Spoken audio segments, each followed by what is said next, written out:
building it and buying stuff. And, you know, after a year, we'll see where we go. But I mean, I don't know. I've always, not like I'm a fan of FloGrappling, but I mean, you know, I like the content they're putting out. It's pretty cool. Like, I know they have some other stuff like, you know, behind the scenes things. They did a really cool thing on Grace. You know, they've always been cool to us, you know? Yeah. Anything with high level production, I'm always a fan of. Really, regardless.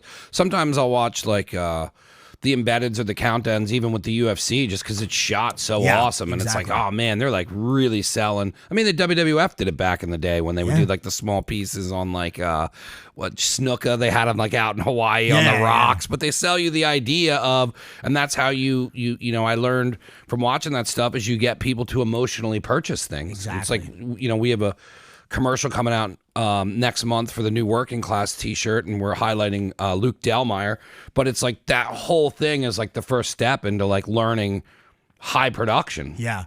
So what I want to do, so my idea for this, I don't mind saying this, but for the first event that we have on Flow, I want to have Quentin, because remember, Quentin filmed those and was editing them. When we were at Who's Number One, he was filming us, taking pictures, and then editing it that night. We were just watching, you know, pro wrestling in the hotel room like after the training sessions or whatever, and he's just editing the video, and the next morning, he'd have yesterday's video come out in like a highlight, and people were mistaking his videos for the Flow like UFC embeddings. They were like, they're like, I saw a thing on Flow. I'm like, you didn't see a thing on Flow because the thing on Flow is on Flow. You can't see it unless you have Flow. And they're like, huh, then what did I see? I'm like, you saw Quentin's videos. Yeah, I think I texted you when I first saw it. I was like, yo, I'm like, you guys are doing People don't realize, they just take that for granted. They have no idea what he's doing. The amount of editing that he had to do, the fact that like, one, you know, I'm excited to eventually interview him, but like,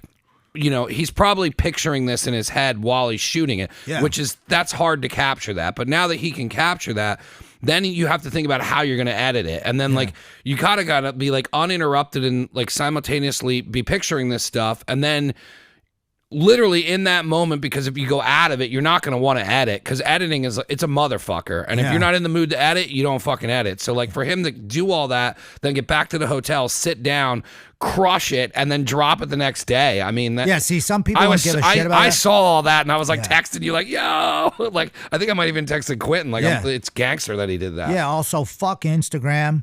Excuse my language, because that should have 7 billion views, and Quentin should have 1 gillion followers for being able to do that. People do not realize how hard that is, and they're like, well, why is it so expensive?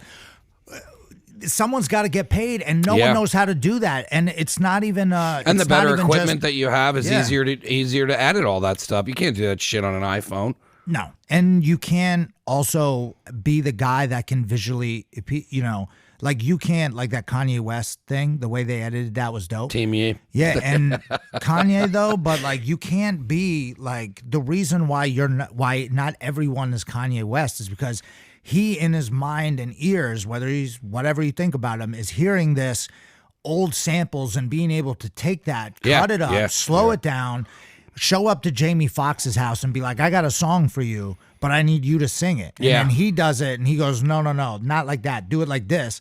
And then he doesn't even think about it. And he's like, this is going to be good. And then it turns out to be good. Yeah. That is hard to do, in my opinion. That's why I'm such a fan of shit like when you learn the craft of it, I mean, you can say what you want about Kanye, but like how he developed music, and even like him even doing the weird stuff he is now, he's obviously going through creative changes and whatnot, but like when you learn how to do that, like you get obsessed with creating. And I mean, it's very similar to the conversations we have where you want to create something, like how we're doing the comedy thing down here, you got your things going on. Cool, it's like, but now when you learn how to take something from your head, put it into production, and then when you even if you break even, you're like, oh, that's how you do it. And then you just do it. I don't know. I don't bring these things to life. I just think of the idea and I go, oh, you know what it's even for me, like, I know I feel like I am really creative, but it's never really even my idea. It's just like me knowing of it. I mean, some of they are my ideas, but it's like an idea that I saw before, something that I saw and I go, oh, that would work in this. Yeah. You know? That's how a lot of stuff's created too, is like where you look at things. I mean, this whole show, I mean, you go back to the first episodes, it's probably a replica of trying to be the Joe Rogan show. And then, but that was what I wanted it to be. I wanted it to be a high-level production. And then eventually the show, after 5 years, turned into its own. And then I started getting texts from people, and they're like, yo, the show's really fucking good, like the way you interview and all that. And like, it takes a while to even build into a craft. So you can start it with somebody else's theme or idea because everything comes from something else. Yeah. But then when you make it your own, that's when it becomes into your own stuff. Yeah, the finishers tournament has been cool because it's our own thing, so we could do whatever we want with it, And I would just say like, hey man, we gotta try to do this, and this. What do you guys think? And then everybody be like, yeah, that's a great idea. Oh, that'll be cool. And I'll kind of gauge like what people are thinking about it, and then I'll go, okay, cool, let's do it. And then I'll tell Quentin or Ross or Juliana or one of the creatives that I know. And I'm just like, this, and we should put this, and then I'll get the things that they need to do it, and then just let them do it. And if it turns out cool. But if if it doesn't, then it took a shit, then whatever. But not once that I've turned something over to one of them and I've said, let's do something like this, that they ever disappointed me or like didn't come out, because I don't even know what it's gonna come out like. Because I have no idea. I'm just like, dude, you know what we should do?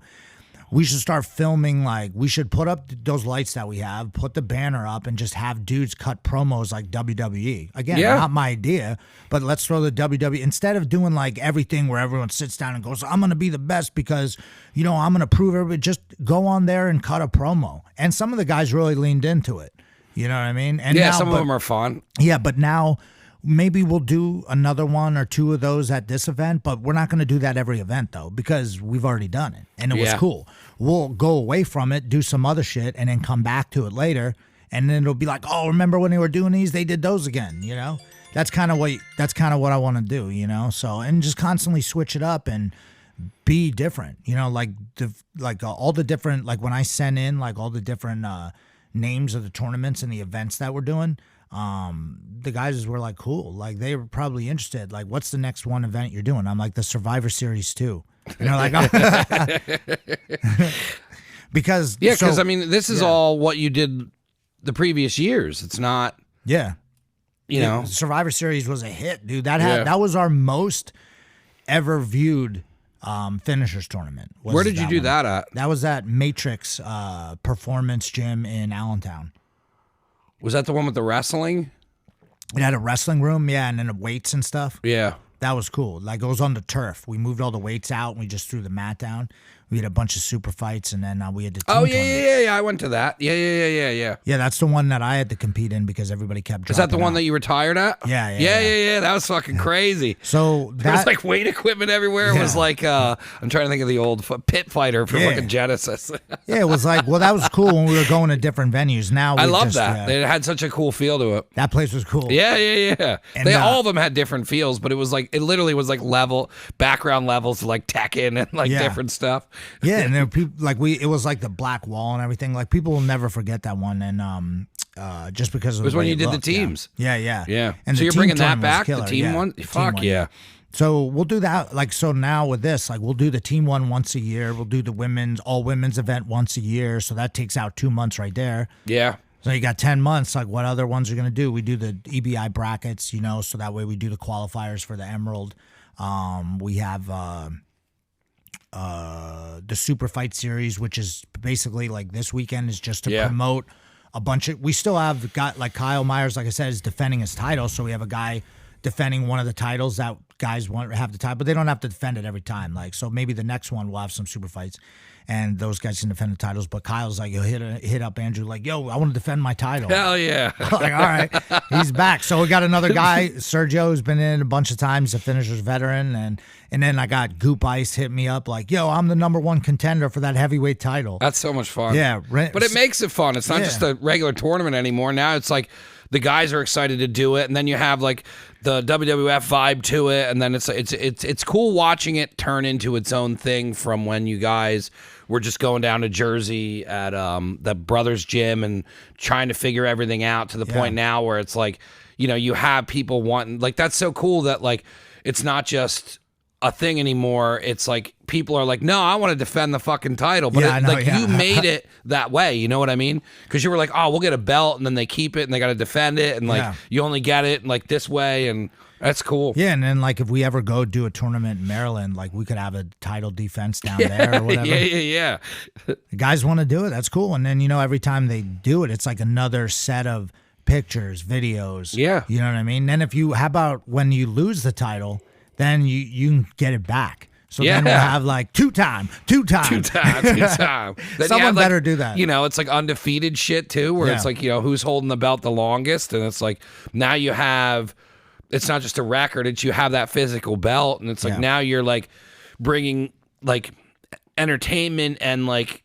What's cool is it's also fun for the people competing because now they can like create themselves. Yeah, it's a platform for them. You could be yourself out there, and you know, every time I'm gonna like I was putting up the pictures of the one dude was bleeding everywhere, and you're like I'm on, and now guys are trying to killing to try to get in the league. So this weekend we have the Super Fight Series, which is like I said, title defense, couple black belt matches, but for the most part, it's a lot of new guys. So it's a lot of guys never been on a show before. A couple of our guys that are blue belts, I'm trying to start promoting those guys. And then you have the strong teams in the area like, you know, the Sarah, BJJ, Tom the Blast, Standard Jiu-Jitsu, all the 10 Planet Newton. Shout out to Jason and Jason. Randy Miley had a big win over the weekend. That women's bracket that we had was insane. So I mean, there's so many different teams, everybody coming down and competing in all the black belts like Frankie and Kevon Battle and stuff that are still in it. We're gonna do next year around the same time, like January. We'll do another Night of Champions. So like, you know, all the titles are on the line, you know, and then all the best guys come out.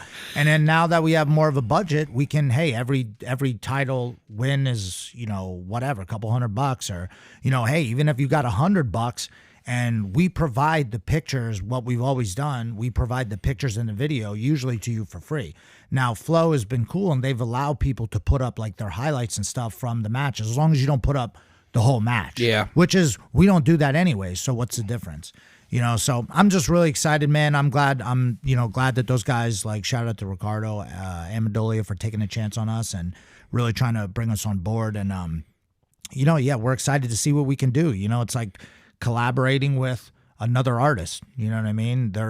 Most people, when they start a business, hope that another big business comes in and buys them and gives them some money to be more creative. And they're not trying to change anything, which is awesome. They just want us to run our thing and keep doing it like we're doing it. So Midwest Finishers, Emerald City, you know, and I still got, you know, obviously EBI and Medusa and everything on Fight Pass, like Fury. You know, the ones that we're not running, we're going to try to get our athletes on, you know. So I love this shit, man. I like being a part of it and just trying to know my role and play it as best I can and help other people get bags and, you know, keep being more creative and turning pro. You know what I mean? That's what I really want to do.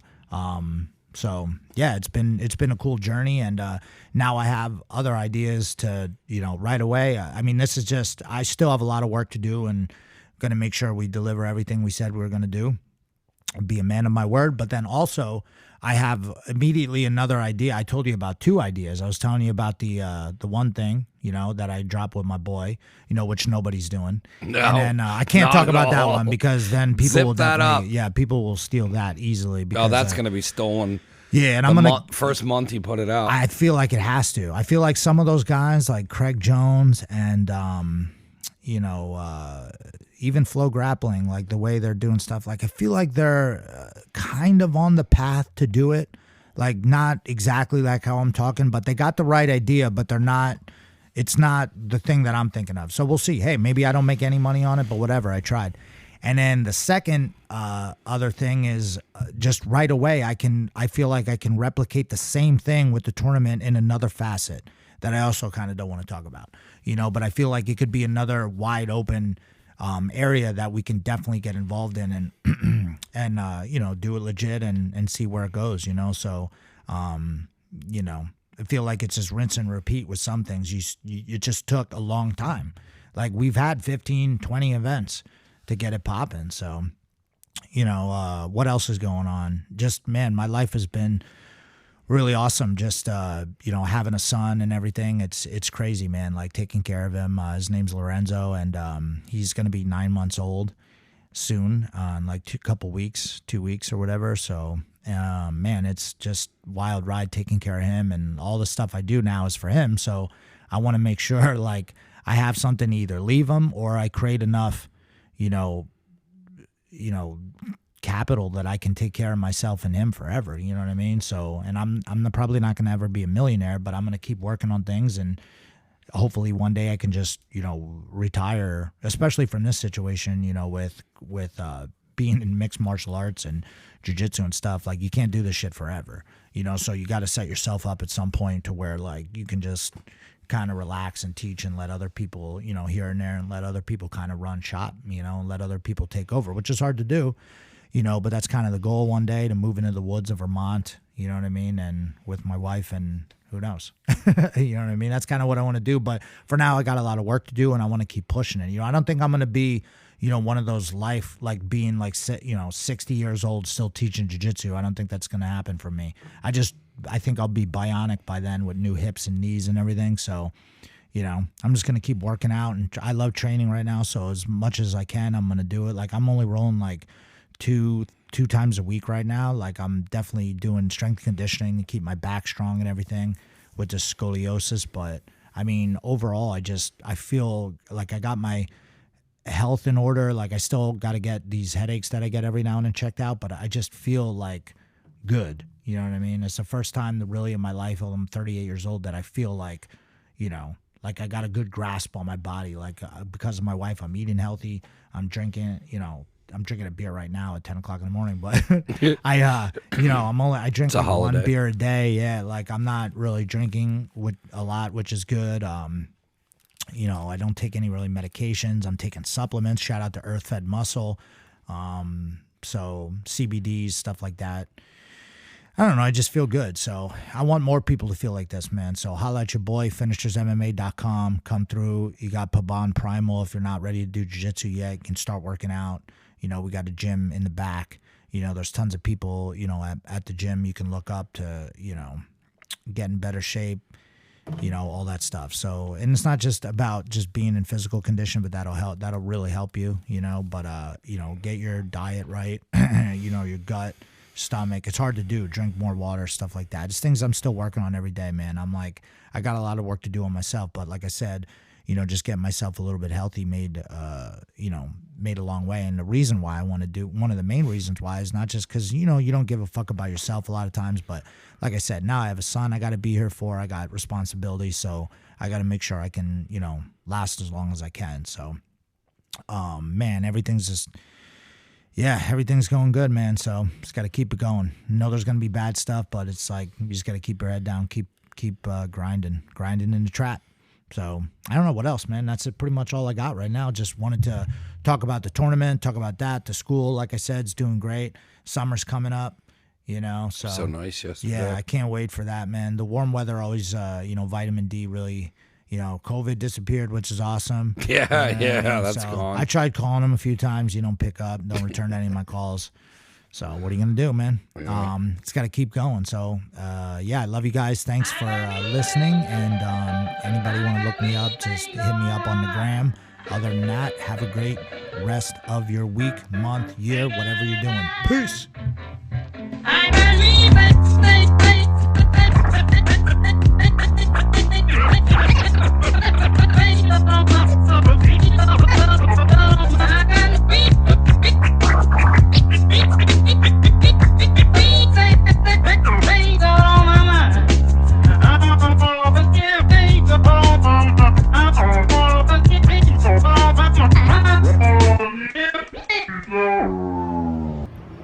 Never Again Radio.